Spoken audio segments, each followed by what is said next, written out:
Welcome to Game Fondue Reviews. In this video, we're going to take a look at The Resistance, or The Resistance Avalon. It's really the same game. It's a social deduction game in which players are secretly divided into teams and are trying to pass or fail various missions or quests. Let's jump right in with the description of the rules, see a few example turns being played, and then I'll finish with some closing remarks. This is The Resistance, or The Resistance Avalon, set up for a 5-player game, and this is the 5-player board. Depending on the number of players, there's a different player board for each one of them, because it changes the number of people who go on quests.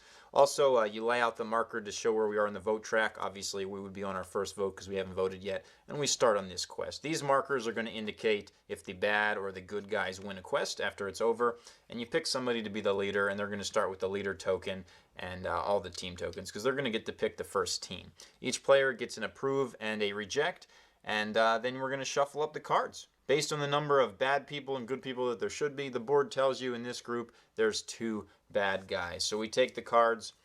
If you're playing the Resistance with the Avalon rules, you must include the Assassin and Merlin. But part of the beauty of this version is you certainly don't have to do that. You can just play it the normal way. There's certainly enough cards to do it without any abilities. But if you want to, there's, in addition to Merlin and the Assassin, a whole bunch of other cards with abilities, and there's even a little Lady of the Lake going on, which is always neat.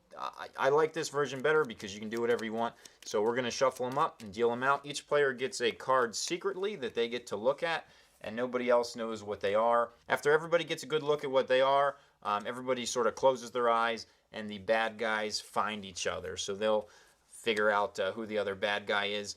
And then if you're playing with the Merlin rules or the Assassin rules or the Avalon rules, then all the bad guys close their eyes but keep their thumbs up or something to that effect, and Merlin opens his eyes and sees who they are. He gets to see them, but they don't get to see him. And again, you certainly don't have to do that. It's your prerogative, and that's kind of the fun of this game. So the game turn is played in 2 phases. There's a team building phase and a quest phase. During the team building phase, whoever has the leader token picks the people to go on the quest. And since we're on the first quest, we know that 2 people go. 3 are going to go in there, 2, 3, and 3. So he's probably going to pick himself and somebody else. He certainly doesn't have to pick himself, but he lays these out. Then everybody takes their vote things face down, and everybody votes. So if a majority votes to approve, those people are going to go on that quest. If a majority or a tie votes to reject, it's going to be rejected. We're going to move up to the 2, and the leader is going to pass. So somebody else is going to select the team. He's lost his right to pick the team. Now, if there's 5 rejects in a row, the game automatically ends and the bad guys win. So be mindful of that. But once something is approved, those guys are going to go in the quest. So they're going to get a success and a fail card. So let's just pretend it's these 2 guys here. And they take the success and the fail card in front of them, and they decide secretly if they're going to succeed or fail the mission, and these get shuffled up by the leader and flipped. And if everybody's a success, the mission is successful. If there's 1 fail in there, even if, like in this case, it was a mission of 3, even if there was 2 successes and 1 fail is enough to take it down.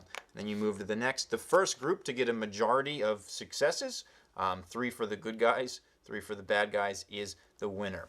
There's also one last thing that can happen if you're playing with the Avalon rules at the end of the game. If the good guys win, the assassin, after talking with the other bad guys, gets to say the name of one player, and if he correctly names Merlin, the bad guys steal the victory at the last moment. Let's get going with this playthrough. Everyone's been dealt a card, which obviously is face down and only seen by them, but we can certainly see them here face up just to make things easy. So everybody closes their eyes, and the assassin and the other bad guy open their eyes, and they make a weird smirk at each other. Probably don't want to make any noise, but they put their thumbs out, and they close their eyes, and then Merlin opens his eyes. Okay, Merlin knows who those bad guys are. Everybody closes their eyes.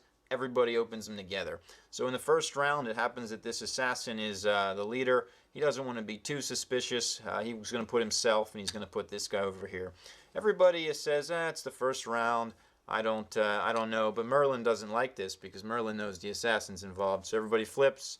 It's a whole bunch of approves. Sorry, I kind of mixed these together here. And so the mission happens. So each of these guys, this guy here and this guy over here, take a set of success and fail cards, shuffle them up, and they play one. So they play them face up, or pardon me, face down, and they get shuffled together and revealed. Oh, that's strange. Even though this guy was bad, he played the success card. He's trying to win some trust. So then this would move to the next, and then this guy becomes a leader, and then he gets to suggest a group of 3 people now. And play continues like that until one group wins. Welcome back. So went to the last mission proposed by this guy, and it was approved. It had 1 reject in it and 4 successes. The 3 cards were played, and it was successful. So if you're playing the regular resistance, the good guys have won. And remember, there's no Merlin or Assassin in the regular resistance. This also happened on the second vote because one team was rejected. But now, if you're playing Avalon, the Assassin gets to talk with the other guys. So he's going to talk to this guy over here, and they're both going to say, it's very obvious that this guy is Merlin. So they're going to point at him, and if he is in fact Merlin, which he is, evil steals the game. Let's finish with some closing remarks. The Resistance is a lot of fun. It actually says in the rulebook in this version, hint, trust no one. And that really is the spirit of the game. It's really fun to play this with people you know really well. And then as you're playing this game, and at the end you reveal everybody's roles, and you find out, my goodness, I don't know you that well. It's also fun to play with people we've never played with before because every person kind of has a different way that they're going to interact socially. And it's really a game that facilitates social interaction. And that way it's a lot of fun. If you haven't played it before, I strongly recommend starting with this version, not because of Merlin and the Assassin, but because you don't have to use Merlin and the Assassin. When I play this game several times in a row, it's really nice to have this around because the first game or two, we usually just play straight Resistance, no special abilities whatsoever. But as you keep going, it's fun to spice the game up by adding somebody in, like Mordred. You add Mordred and then Merlin into the game. Merlin knows who everybody is, except he doesn't know who Mordred is. So it adds kind of a little bit of a help to the spy side and things like that, and it's a lot of fun. So this is one, if you have big groups to play with or you enjoy games where you get to point fingers at people without taking it too personally, this is the game to get. It's the Resistance or the Resistance Avalon. Thanks for watching.